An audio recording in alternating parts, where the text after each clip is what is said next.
예, 찾으셨으면 제가 읽도록 하겠습니다. 말씀 읽는 동안 혹시 가능하신 분들은 이렇게 화면을 열어주시면 서로 이렇게 얼굴 보면서 말씀 나누면 더 반가울 것 같습니다. 자, 제가 읽겠습니다. 다니엘서 5장 1절부터 12절. 벨사살 왕이 그의 귀족 1000명을 위하여 큰 잔치를 베풀고 그 1000명 앞에서 술을 마시니라.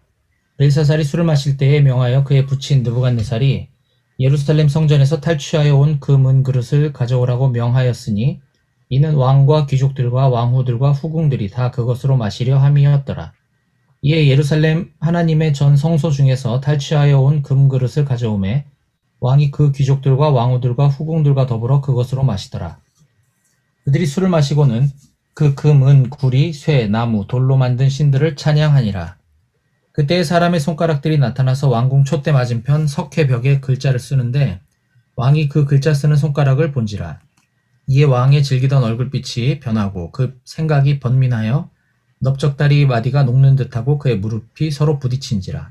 왕이 크게 소리질러 술객과 갈대아 술사와 점쟁이를 불러오게 하고 바벨론의 지혜자들에게 말하되 누구를 막론하고 이 글자를 읽고 그 해석을 내게 보이면 자주색 옷을 입히고 금사슬을 그의 목에 걸어주리니 그를 나라의 셋째 통치자로 삼으리라 하니라.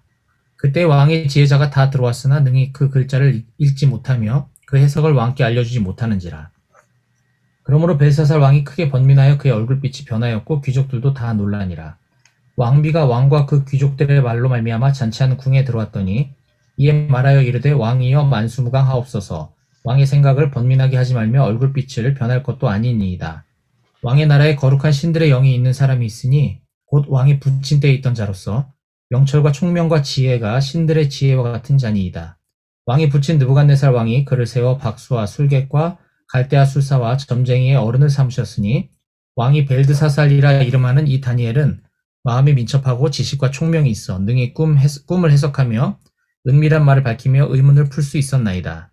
이제 다니엘을 부르소서. 그리하시면 그가 그 해석을 알려드리리이다 하니라. 아멘. 이 말씀에서 제가 잠깐 기도하겠습니다. 하나님 아버지 감사합니다. 오늘 우리 강남일지구 순장 모임을 통해서 하나님 저희에게 말씀하시는 바를 우리가 듣고 깨닫는 지혜를 허락해 주시옵소서. 오늘의 순장 모임의 모든 순서를 다 주님께 맡겨드리며 감사드리고 예수님의 이름으로 기도했습니다. 아멘. 네, 성문 형제님 반갑습니다. 네, 지난 시간에 제 순서에서 다니엘서 4장까지 말씀을 함께 살펴보았는데요. 예, 하나님께서 미워하시는 교만이 과연 무엇인지에 대해서 말씀을 지난번에 나눴습니다. 다니엘서 1장부터 4장까지는 바벨론 제국 통치 기간 중에 느부갓네살 왕이라고 하는 그 왕정 시대를 다루고 있는 내용이고요. 느부갓네살 왕은 그 유다에서 사로잡아 온 포로 중에 다니엘이라고 하는 그 인물을 발굴해내죠. 그래서 다니엘에게 지혜를 주시는 하나님을 경험했다가 경배했다가 또 잊어버렸다가 또 죄졌다가 회개했다가 몇 번 반복하면서 결국 그가 하나님한테 회개하자 하나님께서는 느부갓네살 왕을 다시 높여주셨다. 이게 이제 4장까지 말씀이었습니다. 우리는 느부갓네살 왕이 교만했기 때문에 하나님께서 그를 다루어 가셨다는 사실은 알고 있지만 그 교만이 과연 무엇인가? 그냥 그저 잘난 척하고 뭐 우쭐대는 거, 남보다 자기 자신을 좀 이렇게 드러내는 거 이런 걸 교만이라고 생각할 수 있는데 하나님께서 그 정도 도덕적인 것에 대한 부족함을 교만이라 여기시고 벌하신다고 한다면 과연 좀 그렇지 않지 않나. 그래서 하나님께서 하나님께서 미워하시는 교만이 무엇이냐? 그건 바로 다니엘서 4장 29절에서 31절까지 말씀을 통해서 우리가 충분히 관찰할 수 있다시피 그것은 바로 모든 삶의 기준이 나에게 맞춰진 거. 그게 느부갓네살의 문제였었다. 내가. 그것이 바로 느부갓네살의 교만이다라는 것을 우리가 말씀 속에서 함께 나눴습니다. 그렇게 되면 모든 삶의 기준이 나 중심, 내가 했고 이럴 경우에 하나님의 영광과 하나님의 위엄이 나타나야 되는 그곳에 내 이름이 나타나고 내 영광이 나타나게 되는 것. 이것을 교만이다 이렇게 나눴습니다. 그리고 오늘 이제 5장 이어지는 5장 말씀을 살펴볼 텐데요. 4장까지 해서 이제 느부갓네살 왕의 시대는 이제 끝이 나고 오늘 5장에서는 왕이 바뀌는 것을 보게 됩니다. 5장 1절인데요. 벨사살 왕이 그의 귀족 1000명을 위하여 큰 잔치를 베풀고 그 1000명 앞에서 술을 마셨다. 이렇게 시작을 하고 있습니다. 벨사살 왕이라고 하는 사람이 등장하죠.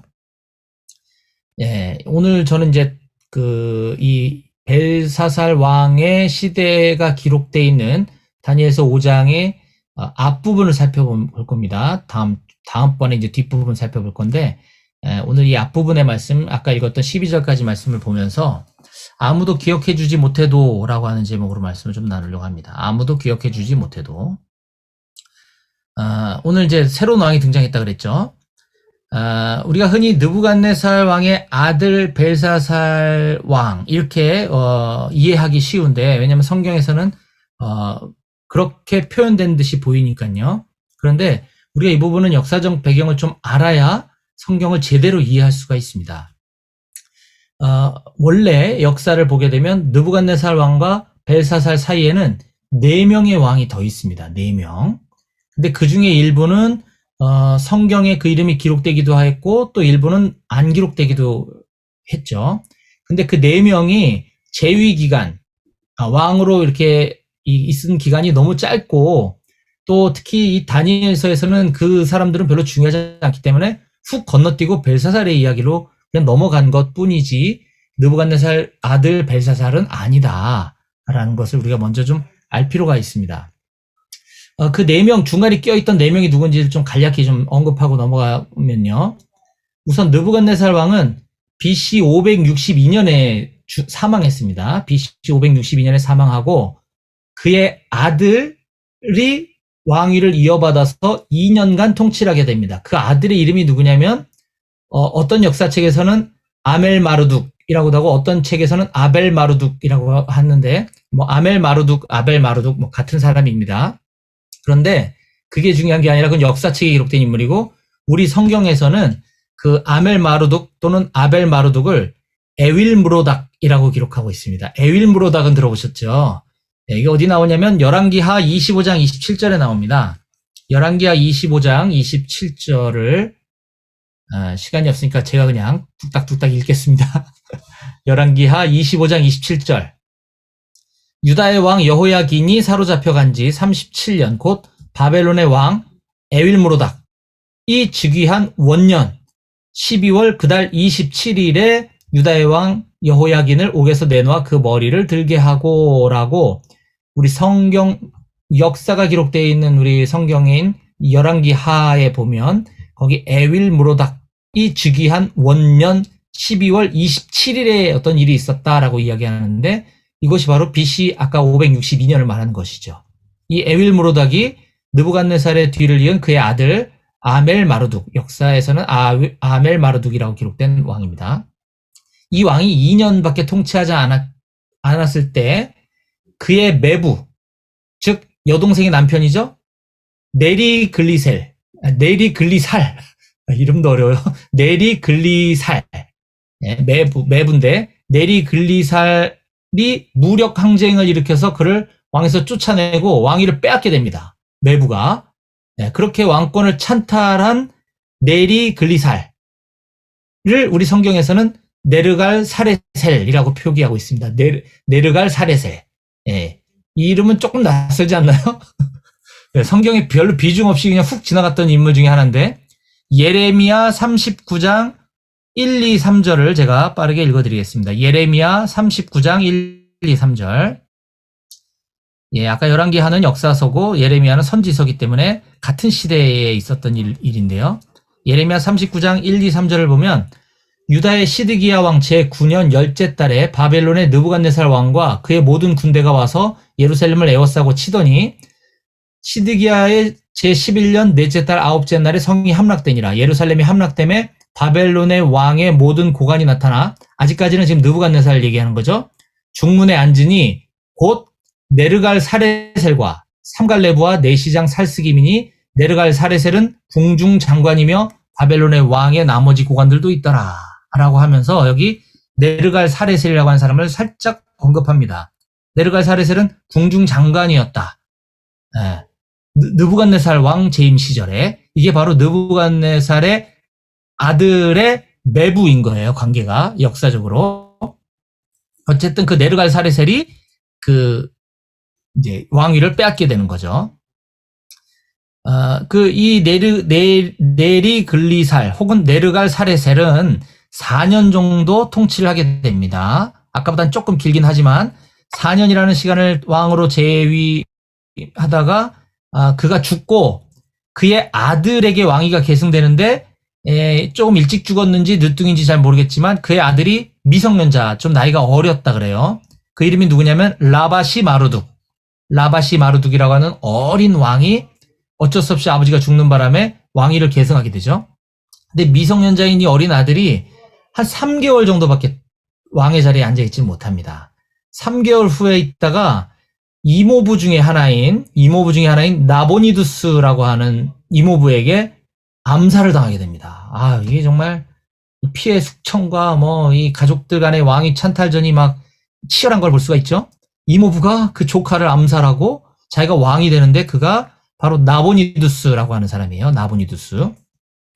이 나보니두스는 본래 이 바벨론 제국의 그 혈통 출신이 아니라 바벨론의 입장에서 봤을 때는 이방 나라, 다른 나라인 그 하란 출신 사람이었습니다. 근데 그가 이제 장가를 잘 왔는지 왕궁으로 이제 그 왕자로다가 온 거죠. 그래서 느부갓네살 왕의 사위가 돼서 그의 권력을 키우게 됩니다. 그런데 이때 당시 바벨론이든 지금 그 소개했던 하란이든 간에 이거 다 유대인들 입장에서는 이방인들이잖아요. 그러니까 이제 여러 가지 이방 신들을 믿는데 그땐 또 이 신들이 니네 신이 세냐 우리 신이 세냐 가지고서 이제 서로 막 이럴 때에 이 나보니두스는 그의 고향인 하란에서 믿고 있던 신, 달신을 아주 적극적으로 믿는 독실한 달신 숭배자였습니다. 그런데 바벨론에 와가지고는 바벨론은 다른 신을 섬기는 나라인데 그 안에서 어떤 이런 종교적인 갈등들 또 이 바벨론이 숭배하는 이 마르둑 신의 제사장들은 그가 이제 세력이 커지는 것을 경계하다 보니까 이 종교적인 크고 작은 분쟁들이 자꾸 발생하게 됩니다. 그러다 보니 나보니두스가 이제 왕위에 등극한 이래 이런 막 크고 작은 막 내홍을 겪게 되는 거죠. 전쟁들이 끊이지 않았다고 기록하고 있습니다. 그래서 이런 종교적인 분쟁뿐만 아니라 지금 보셨다시피 그 시기에 그 가족들 간의 어떤 그런 피해 암투 이런 것들로 그 강성했던 바벨론은 이제 점점 쇠락해져 가고 이 나보니두스 시절에 전쟁이 하도 끊이지 않자 이제 그 시절에 그 바벨론 제국이 망하게 되는 역사가 이제 기록되어 있는데 자 여기서 역사에는 바벨론 제국의 마지막 왕을 방금 제가 얘기한 나보니두스라고 기록을 하고 있습니다. 그런데 우리 성경에는 나보니두스에게는 전혀 없거든요. 그리고 오늘 다니엘서 5장은 벨사살 왕에 대한 이야기가 나오다가 6장으로 넘어가면서 5장 말 31절에 메대 사람 다리오가 나라를 얻었는데 이렇게 기록하고 있는데 이건 무슨 말이냐면 이 메대 왕 다리오가 이 바벨론을 먹었다는 뜻이거든요. 바벨론 제국이 메대 제국에서 이제 멸망되고 이제 왕조가 바뀌는 게 6장인 겁니다. 그래서 성경은 바벨론의 마지막 왕을 벨사살 왕으로 기록하고 있는데 역사에서는 나보니두스로 기록되어 있는데 이거 도대체 어떻게 된 노릇이냐? 이것 때문에 이제 많은 사람들이 성경이 그래서 허구다, 이게 안 맞는 부분이 있다, 이런 얘기들이 이제 많이 있었다고 합니다. 이제 그러다가 역사적으로 이 나보니두스의 아들이에요, 이 벨사살이. 근데 나보니두스와 벨사살이 동시에 섭정을 했다라는 이제 역사적인 증거 자료를 발견하면서 이제 그에 대한 논란은 이제 거의 종식되게 된 거죠. 이 바벨론의 마지막 왕이 나보니두스다, 벨사살이, 기독교인, 성경을 믿는 사람들은 벨사살이라 주장하고, 역사학자들은 나보니두스라고 주장하는데, 이제 그의 아들인 벨사살이고, 이 둘은 나보니두스는 전쟁터에서 주로 생활을 하고, 내정은 자기 아들인 벨사살에게 맡겼던 것인 거죠. 그런 배경들을 우리가 좀 알아둘 필요가 좀 있다 하는 것입니다. 그렇지 않고서는 이게 그냥 이렇게 이 사람 아들이 이 사람이고 이렇게 가는가 보다. 그리고 심지어 6장으로 넘어갈 때 그 다음 왕이 된 사람이 다리온가 보다 이렇게 하는데 이때는 이미 나라가 바뀌고 왕조가 바뀌는 아주 큰 사건이다라는 것입니다. 자, 이렇게 시작된 오늘 다니엘서 5장 앞부분에 보면 별로 심상치 않은 분위기가 우리가 좀 엿볼 수 있는데 벨사살 왕이 그의 귀족 1000명을 위해서 큰 잔치를 베풀고 그 1000명 앞에서 술을 마셨다라고 기록하면서 성경은 벨사살을 왕이라는 칭호까지 붙여주고 있습니다. 자, 아까도 얘기했듯이 아버지인 나보니두스는 지금 전쟁터에 나가 있는 거예요. 나라는 지금 어수선해요. 여기저기서 반란군들이 일어나고 종교 분쟁과 뭐 여러 가지 막 전쟁들이 계속 발생해서 거의 나보니두스는 이름만 왕이지 거의 전쟁터에서 살고 아들한테 이 정치를 맡겼는데 그 아들인 벨사살은 지금 그의 귀족, 그러니까 자기 사람들 1000명을 모아놓고 술잔치를 베풀고 있다라는 것입니다. 좀 문제가 있어 보이죠? 예. 이것만 보더라도 이때 당시 바벨론이 얼마나 이제 쇠락해져 가는가도 엿볼 수 있을 뿐더러 벨사살 왕도 얼마나 타락했는지 내정과 민생에는 관심도 없고 자기 자리나 지키려고 그러고 자기 사람들 모아다 자기 세력이나 과시하고 자아도취하고 자화자찬하는 그런 정치를 하고 있던 왕이었다는 것을 우리는 금방 알 수 있는 거죠. 자, 그런데 2절에 보면 벨사살이 술을 마실 때에 명하여 그의 부친 느부갓네살이라고 하는 말이 나옵니다. 이것 때문에 이제 헷갈리는 거죠. 아니, 지금 벨사살의 부친이 느부갓네살이라고 여기 돼 있는데요. 그쵸? 근데 그 사이 아까 4명이 지나갔잖아요. 그죠? 그리고 벨사살의 아버지는 느부갓네살이 아니라 나보니두스라 그랬습니다. 그럼 이거 어떻게 된 거냐? 여기서 부친이라는 단어는 아버지를 얘기하는 것이 아니라 선조 또는 조상을 의미하는 단어입니다. 이게 개역개정에서는 부친으로 번역된 거죠. 이거를 증명할 수 있는 거는 다른 성경 번역본을 보면 되는데요. 새번역 성경에 보면 이 부분에 각주를 달아놨어요. 지금 새번역을 갖고 계신 분이 계신지 모르겠는데 여기 부친의 각주를 달아놓고 아래 보면 조상 또는 선왕이라고 친절하게 쓰여져 있습니다. 조상 또는 선왕. 그리고 현대어 성경과 공동번역 성경에는 아예 그냥 이 부분을 선왕이라고 아예 번역을 해놨어요. 논란이 여지가 없는 거죠. 여기는 아버지를 얘기한 게 아니다라는 것이고요.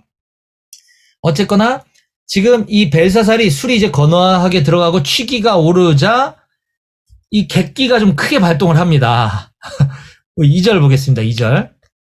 벨사살이 술을 마실 때에 명하여 그의 부친 선왕이라고 그랬죠. 그의 선왕 느부갓네살이 예루살렘 성전에서 탈취하여 온 금은 그릇을 가져오라고 명하였으니 이는 왕과 귀족들과 왕후들과 후궁들이 다 그것으로 마시려 함이었더라.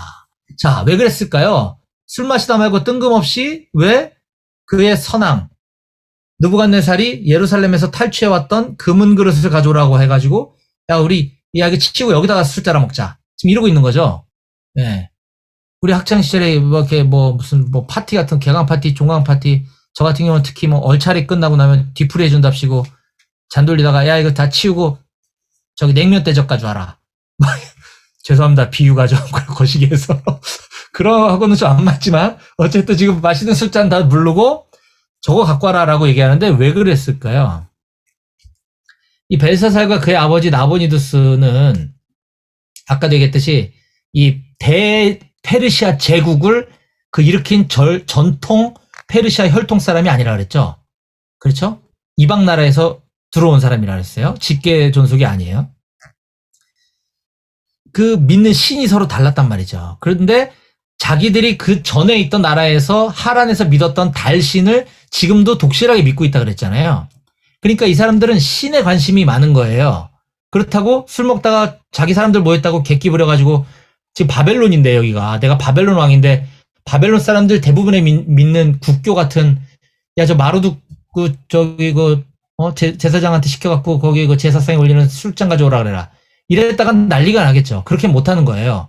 그러다 보니 막 그들 입장에서는 그저 만만한 그냥 포로로 잡아왔던 유대인들의 신이었던 그 신을 숭배하는 그 제단에서 쓰였던 그 술잔 갖고 와라 이렇게 하는 거죠.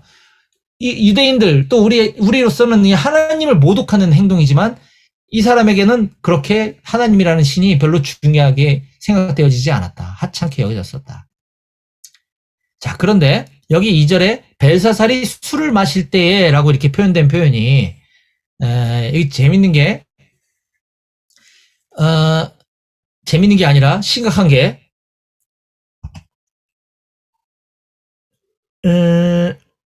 3절에 보면 이에 예루살렘 하나님의 전 성소 중에서 탈취하여 온 금그릇을 이제 가져왔어요. 왕이 그 귀족들과 왕후들과 후궁들과 더불어 그것으로 마셨죠. 지금 뭐 술자리에 뭐 이제 막 이렇게 막 여러 사람들 섞여 있고 막 보니까 여자들도 있는 거예요, 지금. 자, 그리고 그들이 술을 마시고는 그 금, 은, 구리, 쇠, 나무, 돌로 만든 신들을 찬양했다.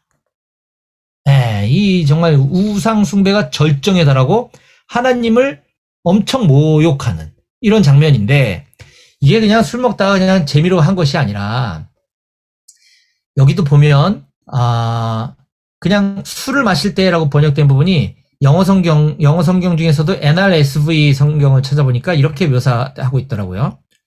Under the influence of the wine. 그냥 다른 영어 성경에는 그냥 술을 마실 때 이렇게 되어 있는데 여기서는 under the influence of the wine. 그러니까 술의 영향력에 지배를 받고 있을 때라는 것이죠. 이럴 때 이런 경거망동한 취기가 객기로 발동을 한다라는 것이 뭐 여기 계신 분들하고는 모두 상관없지만 우리가 뭐 크리스찬이 술을 먹어도 되냐 안 되냐 뭐 안 취하면 되는 거 아니냐 뭐 이런 쓸데없는 얘기들 하는 사람들에게 말도 안 된다.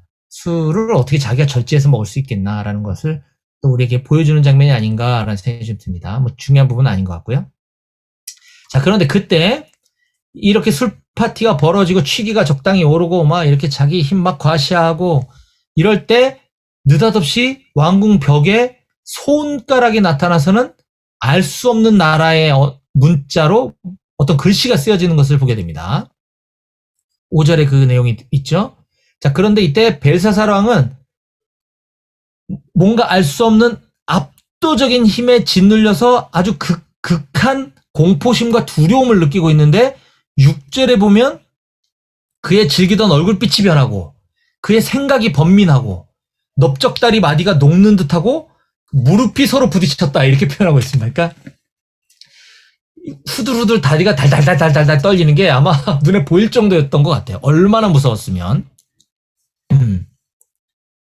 자, 느부갓네살 왕, 그의 선왕이었던 이 느부갓네살 왕이 그랬던 것처럼 이때 이 벨사살 왕은 이거를 해결하기 위해서 이 지혜자들에게 저게 무슨 글씨인지 설명을 하고 저 뜻이 무엇인지를 풀어내라. 그러면 내가 큰 상을 주겠다라고 7절에 이제 포상금을 거는 장면이 언급하고 있습니다. 이 7절에 보면 그 글을 벽에서 지금 쓴 그 글을 읽고 해석해주는 자에게 높은 관직을 내려주겠다고 하면서 나라의 셋째 통치자로 삼아주겠다라는 표현이 나오죠. 여기서 이게 왜 셋째 통치자일까?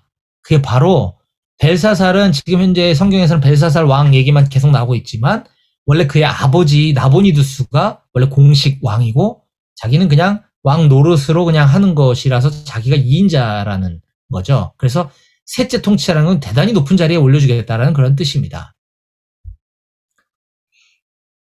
자, 그런데 어떤 지혜자들도 그 글을 읽지도 못하고 해석도 해주지 못하자 벨사살 왕은 크게 상심을 하게 됩니다.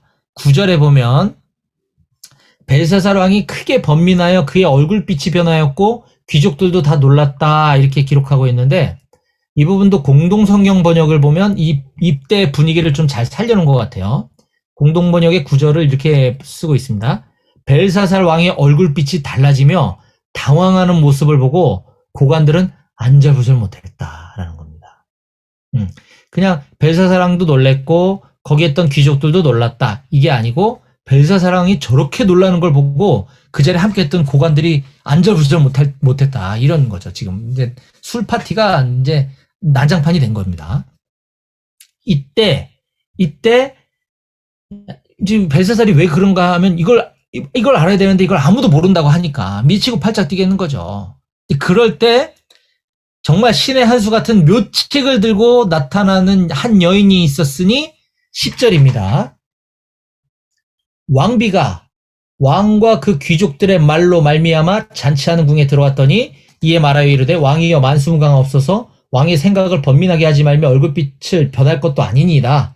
별거 아닌 것 같고 그러세요. 이러는 거예요. 11절 왕의 나라에 거룩한 신들의 영이 있는 사람이 있으니 곧 왕의 붙인 선왕 때에 있던 자로서 명철과 총명과 지혜가 신들의 지혜와 같은 자니이다. 왕의 선왕 느부갓네살이 그를 세워 박수와 술객과 갈대아 술사와 점쟁이 어른을 삼으셨으니 왕이 벨드사살이라 이름하는 이 다니엘은 마음이 민첩하고 지식과 총명이 있어 능히 꿈을 해석하며 은밀한 말을 밝히며 의문을 풀 수 있었나이다. 이제 다니엘을 부르소서 그리하시면 그가 그 해석을 알려드리리이다 하니라. 예, 여기도 10절에 보면 왕비가 지금 와서 왕한테 얘기하고 있다 이렇게 표현하고 있잖아요.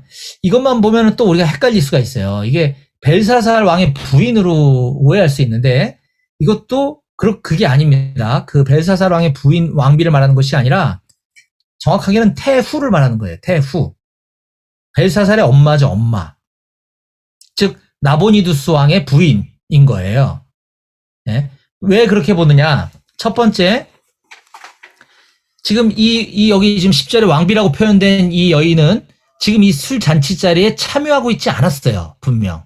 그런데 지금 난리가 났죠. 지금.